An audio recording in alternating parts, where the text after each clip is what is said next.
Let's try another antiderivative.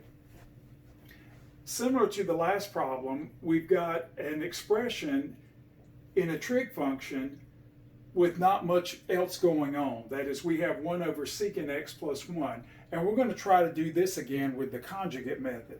Clearly there are other ways to do this, but this will give us a way to review some important concepts and actually do the integral in a way that makes sense to us given what we actually know at this point. So we're going to conjugate the secant x plus 1 to get secant x minus 1, multiply and divide by that. And then, of course, downstairs we have the difference of two squares, which we write as secant squared minus 1. And then, of course, upstairs we have secant x minus 1. And now we use the Pythagorean identity. Secant squared minus 1 is just tangent squared.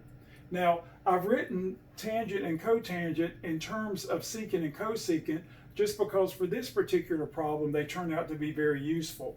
So, for instance, we have this tangent squared, but we have it inverted, that is 1 over tangent squared. So we should be able to write 1 over tangent squared as cosecant squared divided by secant squared, which we write here. And that's nice. And then, of course, the other term here is just the reciprocal of tangent squared, which is cotangent squared, of course, with the minus sign here. Now, the convenience here is that we see that one of these secant terms will absorb. So we'll have a cosecant times a cosecant divided by secant, since one of the secants went away.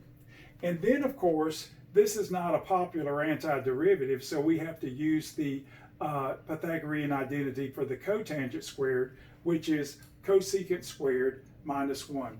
And let me fix that. I inverted those numbers. So we have cosecant like that. So now what we notice is that at this point, cosecant over secant here is cotangent. So we have cosecant, cotangent right here. And then we have the negative cosecant squared here, and then the negative plus 1. And these are all antiderivative formulas that we know. Well, let me go back and again review some of these derivatives which give us the antiderivatives. Remember, the derivative of cosecant is the negative cosecant cotangent. So the antiderivative of cosecant cotangent is negative cosecant. And then, of course, the derivative of cotangent is the negative cosecant squared. So the derivative of cosecant squared with the negative will be the positive cotangent. And of course, the antiderivative of 1 is x plus our arbitrary constant. So this is very similar to the last problem, but it's really nice to be able to think about our derivative formulas, which we don't use often, and work them backwards to get the corresponding antiderivative formulas. And we are done.